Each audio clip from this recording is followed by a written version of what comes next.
இன்னைக்கு நம்ம dance with டெவிலோட episode 6 தான் பார்க்க போறோம். போன எபிசோட்ல மேஜ் ஹீரோயினை கூட்டிட்டு போயிருப்பானா, அப்படி இங்கே காட்டுறாங்க. மறுநாள் ஸ்கூலுக்கு வந்துடுறா. பார்த்தா அண்ணன் வந்து லீவு போல. இவன் மட்டும் தான் இருக்கா, ஆசனாட்ட பேசிட்டு சுத்திட்டு இருக்க. அப்படி இங்கே காட்டுறாங்க. ஹீரோவா அங்க திட்டிட்டு இருக்கான். நான் சொல்லாம எதுவும் பண்ணாதீங்கன்னா கேக்குறீங்களாடா நீங்க அப்படின்னு சொல்றப்ப இவங்க சொல்றாங்க, ஆமா நீனே எதுவும் பண்ண மாட்ற, நாங்க ஏதாச்சும் பொண்ணை போனா வந்து தடுத்துடுற, அப்புறம் எப்படி தாண்டா அந்த கிரிமோர் எங்க இருக்குன்னு கண்டுபிடிக்கிறது அப்படின்னு சொல்லிட்டு கேட்க, ஆனா ஹீரோ தான் ஹெட்டு, நான் தான் அதை கண்டுபிடிப்பேன் அப்படின்னு சொல்லிட்டு அவன் பேசிக்கிட்டு இருக்கான். இப்படி பேசிக்கிட்டு இருக்கப்பயே ஷீக்கின்னு சொல்லிட்டு இந்த பையன் இவன் ஒரு பைத்தியம், அவன் பாட்டுக்கு ஏதோ லூஸ் மாதிரி பேசிக்கிட்டு இருப்பான். இவங்க பிடிச்சி திட்டி விட்டுருவாங்க. என்ன ரெக்க இருக்குன்னு ரொம்ப ஆடுறியா, போ போ அந்த ரெக்கையை வச்சு பறந்து போயிடுறா அப்படின்னு சொல்லிட்டு அவன்கிட்ட திட்டிட்டு இருப்பாங்களா. உடனே அவன் கோச்சிப்பான். ரொம்ப தான் என் மேல கோபப்படுறீங்கப்பா அப்படின்னு சொல்லிட்டு அவன் பாட்டு கிளம்பி வந்துருவான். கிளம்பி வந்து என்ன பண்ணிட்டு இருப்பான், அந்த புதரெல்லாம் இருக்கும் தெரியுமா, அங்க இருக்க அந்த பூவெல்லாம் பிச்சு பிச்சு போட்டுக்கிட்டு இருப்பான். ஹீரோயினி பாத்துறா, எவன்டா இது இப்படி பிச்சு போட்டுட்டு இருக்குன்னு சொல்லிட்டு அந்த பத்திட்டு, நீயா நீ வந்து அந்த ஸ்டூடெண்ட் கவுன்சில்ல இருக்கவன் தானே, ஏன்டா அப்படி பண்ணிட்டு இருக்க அப்படின்னு சொல்லிட்டு இவனோட டெவில்னு அவளுக்கு தெரியும். அப்படி கேக்குறாளா. அவன் வந்து சொல்றான், அதுவா, என்ன அவங்க எல்லாரும் திட்டுறாங்கப்பா, நான் ஒன்றும் அவங்கள மாதிரி கிடையாதா, அதனால என்னை பிடிச்சி திட்டிக்கிட்டே இருக்கிறாங்கப்பா. ஏன்னா இவன் வந்து ஃபாலன் ஏஞ்சல், அதாவது சொர்க்கத்துல இருந்து துரத்தி விடப்பட்ட ஒரு ஏஞ்சல், அப்புறம் அவங்க டெவிலா மாறுவாங்கல்ல, அப்படிப்பட்டவனா. அவங்க எல்லாருமே டெவில்ஸ், நான் வந்து ஃபாலன் ஏஞ்சல், அதனால என்ன அப்படி கீழ்த்தரமா நடத்துறாங்க அப்படின்னு சொல்லிட்டு இந்த பையன் சோகமா ஏதோ சொல்லிட்டு இருப்பான். ஹீரோயினி அதெல்லாம் கண்டுக்க மாட்டான். இவன் பாட்டுக்கு அதை பேசிட்டு இருக்கான்னு சொல்லிட்டு போக அவன் கூப்பிடுறான். இது மாதிரி உங்க அம்மா எங்க இருக்காங்கன்னு எனக்கு தெரியும் அப்படிங்கிற மாதிரி சொல்றான். உனக்கு எப்படிடா தெரியும் அப்படின்னு சொன்னா, ஏன் ரம் கூப்பிட்டாதான் நம்புவ, ரம் சொன்னாதான் நம்புவியா, நான் சொன்னாலாம் நம்ப மாட்டியா அப்படிங்கிற மாதிரி அந்த பையன் பேசிட்டு இருப்பான். சரி எங்கன்னு சொல்லுன்னு சொன்னா அதே நேரம் ஆசனாவும் வந்துடுறான். நானும் கூட வருவேன் அப்படிங்கிற மாதிரி சொல்லிடுறல. சரி வாங்க ரெண்டு பேரும் போலான்னு சொல்லிட்டு எங்கேயோ கூட்டு போறான். ஏதோ ஆர்ட் மியூசியம் மாதிரி இருக்கு, மேஸ் மாதிரி இருக்கு. ஹீரோயின் பாட்டுக்கு அது எல்லாத்துலயுமே சுத்திட்டு இருக்கா. அங்க ஒரு போட்டோ பாப்பா. பாக்குறப்ப இவளுக்கு வந்து ஏதோ ஞாபகம் வரும், இது எங்கேயோ பார்த்துருக்கோமே அப்படின்னு சொல்லிட்டு அந்த பெயிண்டிங்க குறுகுறுன்னு பார்த்துட்டு இருப்பாளா.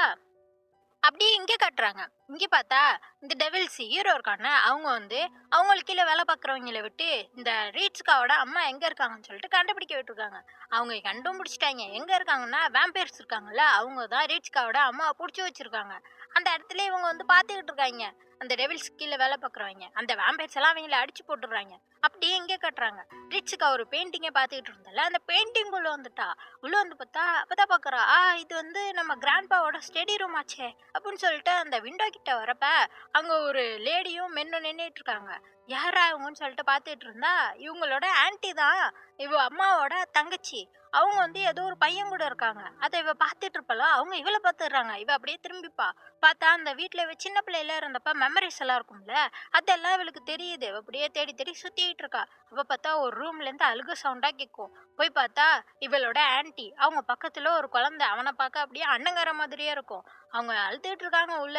இது மாதிரி இப்படி இந்த குழந்தைய விட்டுட்டு போயிட்டாலே அப்படின்னு சொல்லிட்டு அழுதுகிட்டு இருக்காங்க. இவளுக்கு ஒண்ணுமே புரியல. அப்படியே நடந்து போக இன்னொரு ரூம்ல தாத்தா பேசுற சவுண்டு கேட்கும். ஒவ்வொரு டெவில்ஸ் பேரா சொல்லிட்டு அந்த டெவிலை நீ நம்பவே கூடாதுன்னு சொல்லிட்டு அண்ணனுக்கு தான் சொல்லி கொடுத்துட்டு இருக்காரு.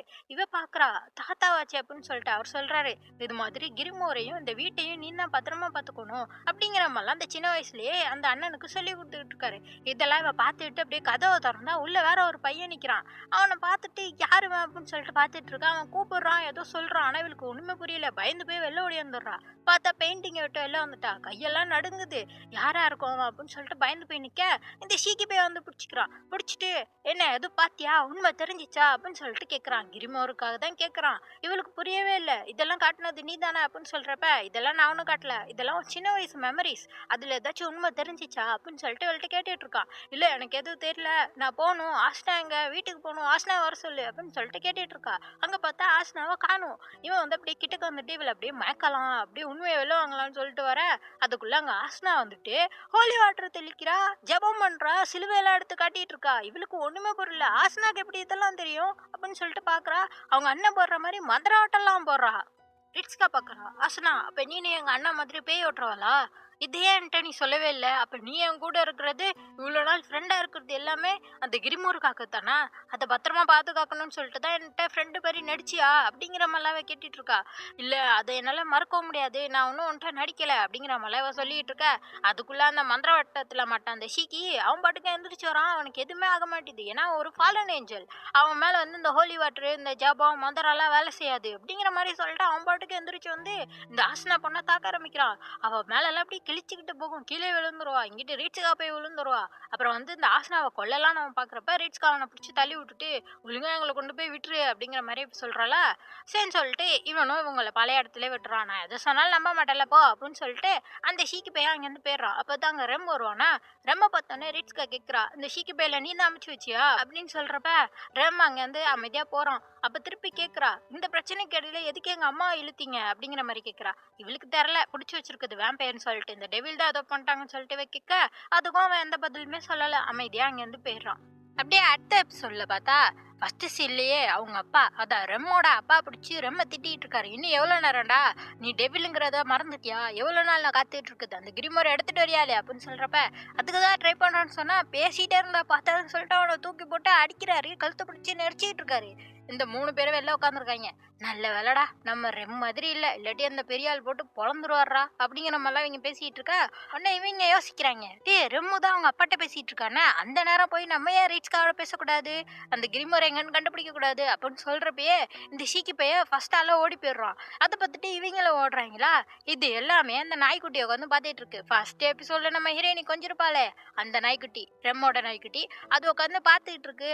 ரெம் வந்து அப்படியே டயர்டா படுப்பா அவங்க அப்பாட்ட அடி வாங்கிட்டு வந்து, அதையும் பார்த்துக்கிட்டு இருக்கு. இதுக்கு ஒரு வில்லன் மாதிரி லைட்னிங்லாம் போட்டு காட்டிட்டு இருப்பாங்க, என்னன்னு தெரியல. அப்படி இங்க அடுத்த சீன்ல பார்த்தா நம்ம ஹீரோயினியும் ஆசனாவும் 2 பேரும் இந்த கல்ச்சுரல்ஸ் நடக்க போதும் அதுக்காக பொருட்கள் வாங்கணும்னு சொல்லிட்டு வாங்கிட்டு இருக்காங்க. வாங்கிட்டு இருக்கப்பயே இந்த ஆசனா பொண்ணு அங்கிட்டு போயிருவாளா. ஹீரோயினி பாக்குறா, பார்த்தா ரெம்மோட டாக் வந்து இங்க இருக்கும். என்னடா இது இங்கே பண்ணுதுன்னு சொல்லிட்டு அதை ஃபாலோ பண்ணிக்கிட்டே வெளில வந்துருவா. அது ஏதோ போத்திரக்குள்ள உட்காந்துருக்கும். அதை பிடிச்சி எடுத்துட்டு அது கூட விளாண்டுட்டு இருப்பா. நீ ரெம்மோட டாக் தானே, இங்க என்ன பண்ற, சரி வா போலாம் அப்படின்னு சொல்றப்ப மடியிலலாம் படுத்த கொடுக்கும் கொஞ்சிட்டு இருப்பா. அப்படியே ஒரு மனுஷனா மாறிடும். இப்போ பயந்து போயிருவா. பார்த்தா அந்த நீலமண்டை, இவன் பேரு வந்து லோவன், இவனும் ஒரு டெவில் தான். இவன் வந்து நாய் உருவத்துல மாறக்கூடியவன். இப்படி பார்த்தோன்னே பயந்து போய் பிடிச்சி தள்ளி விட்டுருவா. இது என்ன 2வது தடவை நீ மனுஷனா பாக்குற அப்படிங்கிற மாதிரிலாம் சந்தோஷமா சொல்லிட்டு இருப்பான். யாரா நீ, நீனு டெவில் தானே அப்படின்னு சொல்லிட்டு இருக்கப்ப அவன் ஸ்ட்ரைட்டா சொல்ல ஆரம்பிக்கிறான், உனக்கு வந்து இந்த கிரிமோரை பத்தி தெரிஞ்சுக்கணும்னா என் கூட வா, உன்னை நான் கட்டாயப்படுத்த மாட்டேன், வரதுன்னா வா அப்படின்னு சொல்லிட்டு வேற உலகத்துக்கான ஒரு டோரை ஓபன் பண்றான். இவளும் பார்த்துட்டு சரின்னு சொல்லிட்டு இவன் பின்னாடியே போயிடுறா. ஆசனா கிட்ட வந்து எனக்கு வேலை இருக்குன்னு சொல்லிட்டு. அப்படி இங்கே காட்டுறாங்க. இங்கேயா ரெம் இப்பதான் அடி வாங்கினானா கண்ணு முழிச்சு பாக்குறான், என்னடா எவனையுமே காணும்னு சொல்லிட்டு அவன் தேடிட்டு இருக்கான். அப்படியே இங்கே காட்டுறாங்க. பார்த்தா நம்ம ரீட்ஸுக்காக தான் அந்த லோவன் உள்ள கூட்டிட்டு வந்துட்டான்னா ஒரு இடத்துக்கு, அதுலதான் நடந்து போயிட்டே இருக்காங்க. இவ கேட்டுட்டே இருக்கா, சரி சொல்லு அந்த கிரிமோரை பத்தி, இல்லாட்டி நான் பேருவான் அப்படிங்கிற மாதிரி சொல்ல. சரி சொல்லிட்டு இவன் சொல்றான் என்னன்னா, இவன் வந்து மார்க்சிஸ்ங்கிற ஒரு மாஸ்டர் கீழே வேலை பார்க்கறான். அவரு டெவில் தான் போல. இவன் வந்து இந்த நரகத்தை பாத்துக்கிற இந்த வாட்ச் டாக் இருக்கும் தெரியுமா, அதுதான் இவனா. சொல்றான் இது மாதிரி அவருக்கு தேவை அந்த கிரிமோரு புக்கு. ஏன்னா டெவிலுக்கும் வேம்பயருக்கு இடையில இப்ப வார் போயிட்டு இருக்கு. அந்த கிரிமோரு புக்கு மட்டும் என் மாஸ்டர் கிடைச்சிருச்சுன்னா அவர் பவர்ஃபுல்லா ஆயிடுவாரு, இந்த உலகத்தையே ஆளக்கூடிய சக்தி கொண்டவரா மாறிடுவாரு. அப்படி மட்டும் நடந்துருச்சுன்னு வையேன், உன்னை உங்க அம்மாவையும் திருப்பி கொடுத்துருவாங்க, எல்லா பிரச்சனையும் சரியாயிரும், உன்னை யாருமே தொல்லை பண்ண மாட்டாங்க, நீ நிம்மதியா இருக்கலாம் அப்படிங்கிற மாதிரிலாம் ஹீரோயின்ட்டு சொல்ல. அப்படியா நிஜமா அப்படி பண்ண முடியுமா அப்படின்னு சொல்லிட்டு ஹீரோயினையும் ஆச்சரியமா கேட்கறா. இவன் வந்து அப்படியே பாக்குறான். உன் மேல வர அந்த சென்ட் இருக்கு பாத்தியா, ஒரு ஸ்மெல் வந்து இவன் மேல வரும். எல்லா இடவிலுமே சொல்லுவாங்க ரொம்ப வாசமா இருக்கே அப்படின்னு சொல்லிட்டு. இப்பதான் ஒரு பெரிய உண்மையா சொல்லுவான், அந்த கிரிமோரை தேடிட்டு இருக்காங்கல்ல, அது எங்கேயுமே இல்ல, அந்த கிரிமோரே நம்ம ஹீரோயினி தானா. அந்த கிரிமோரோட பவரை நம்ம ஹீரோயினிக்குள்ளதான் வச்சிருக்காங்களாம். அதனாலதான் உன் கண் இவ்வளவு பிரகாசமா இருக்கு, உன் மேல இது மாதிரி ஒரு பயங்கரமான ஒரு வாசம் வருது, எல்லாருமே ஈர்க்கக்கூடிய அளவுக்கு உன்கிட்ட தான் அந்த புக் இருக்கு. உன்கிட்ட இந்த மட்டும் அந்த சக்தியை வெளில எடுத்துட்டேன்னு வையேன், அப்புறம் உனக்கு எல்லா பிரச்சனையுமே முடிஞ்சிரும் அப்படிங்கிற மாதிரி இந்த பையன் சொல்லிட்டு இருக்கான். அப்படியே இங்கே கட்டுறாங்க. ரெம் வந்து இந்த இடத்த திறந்து வச்சிருந்தானா லோவன் அந்த இடத்துக்குள்ள வந்துடுறான். வந்துட்டு பேசிட்டு இருக்கதை கேட்டுட்டு இருக்கான். இந்த லோவன் பையன் வந்து ஹீரோயின்ட்ட சொல்லிட்டு இருக்கானா, உனக்கு வந்து அந்த கிரிமோரோட பவர் எப்ப வெளில வரும்னா உனக்கு 17 வயசு ஆகுறப்ப தான் வெளில வரும். அது வரைக்கும் நீங்க வந்து படுத்து தூங்கு.